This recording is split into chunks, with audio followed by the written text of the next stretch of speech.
Welcome to fact affair. मैं Mani Chaurasia. Rahul Gandhi USA की trip पे है जहाँ पे वो 3 सिटी को विजिट करने वाले थे।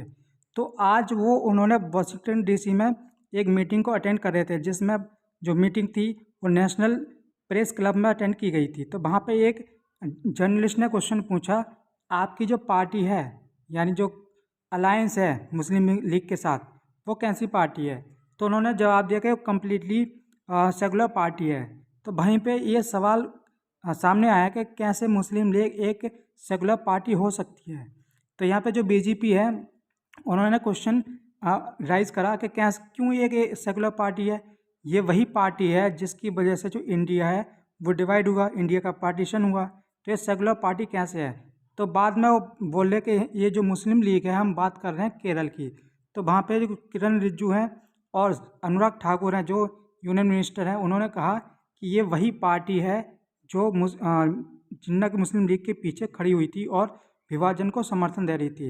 वही लोग हैं जो पाकिस्तान से इंडिया में आए, उन्होंने चुनाव लड़ा और इंडिया में शरीयत को लेकर और जो कानून है उसको बनाए रखने के लिए यहाँ पे वकालत कर रहे हैं। वहीं सुधांशु त्रिवेदी का कहना है कि ये वही मुस्लिम लीग है जिसने 2013 में मलप्पुरम में एक जो जिला है केरल का, वहाँ पे लड़कियों की जो शादी की एज है 18 से 16 साल करने की बात कही थी। तब जो वहाँ पे सरकार थी कांग्रेस और मुस्लिम लीग के दोनों के समर्थन बड़ा था मैं सरकार तो थी, जो लेकिन लोग जब विरोध मुस्लिम लीग हुआ के बारे में नहीं तो इनको जानते ये हैं, जो तो प्रस्ताव है उसको मुस्लिम वापस लीग लेना। है जो जिन्ना वाली थी उसकी जो स्थापना 1906 में हुई थी और जिसमें लियाकत खां, आगा खां ये शामिल थे। वहीं हम बात करते हैं इंडिया यूनियन मुस्लिम लीग की जो केरल की है, उसकी जो स्थापना 47-48 के बीच में हुई थी, जो केरल की एक पार्टी है और इसको राज्य पार्टी का स्टेटस भी मिला हुआ है। ये जो पार्टी है लगातार जो एंटी इंडिया एक्टिविटी है उसमें इन्वॉल्व ही रहती है और कहीं ना कहीं ये जो पार्टी है वो इंडिया में शरीयत जो लॉ है उसको इस्टेब्लिश करना चाहती है। और आप ये देख सकते हैं कि कैसे जो इंडिया के जो लोग हैं, ये जो लीडर्स है, वो इस पार्टी को एक सेकुलर पार्टी कह सकते हैं जो सिर्फ मुस्लिम के लिए ही सोचती है और जो इस्लामीकरण है उसको करना चाहती है। तो ये दुर्भाग्य की बात है। ये यूएसए में जाके कह रहे हैं और जो राहुल गांधी इसलिए कह रहे हैं क्योंकि ये अमेठी से तो चुनाव हार गए थे। अब इन्होंने जो चुनाव लड़ा था वो वायनाड से लड़ा था, जहाँ पे जो कि केरल में है और वहाँ पे जो बहुल्य इलाका है वो मुस्लिम आबादी का है, इसलिए वो चुनाव जीत गए थे। लेकिन इनके जो सदस्यता वो हट गई है क्योंकि सूरत डिस्ट्रिक्ट कोर्ट ने अभी एक फैसला सुनाया था जिसमें इन्होंने जो मोदी सरनेम के को लेकर कुछ शब्द कहे थे, जिसकी वजह से इनकी जो सदस्यता है वो ख़त्म हो गई थी।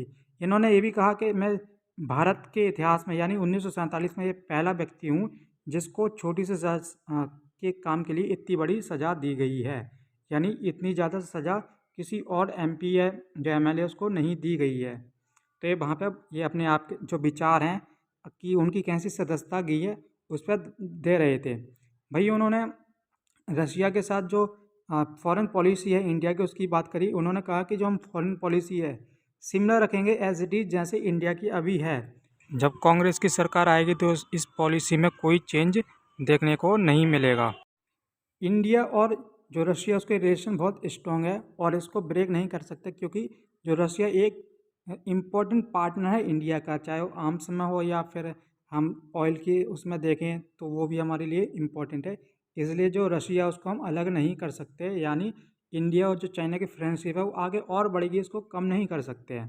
तो इसलिए उन्होंने कहा कि जो हम फॉरेन पॉलिसी अगर हमारी गवर्नमेंट आती है 2024 में तो जो फॉरेन पॉलिसी है उसमें नो चेंज रखेंगे। रसिया के लिए किसी भी व्यक्ति को ऐसी पार्टी का समर्थन नहीं करना चाहिए जो देश विरोधी गतिविधियों में शामिल रही हो या जो देश का विभाजन है उसमें उसका सहयोग रहा हो। अगर आपको वीडियो अच्छी लगी तो चैनल को सब्सक्राइब कीजिए ताकि आपको और वीडियो ऐसे आगे को मिले देखने के लिए।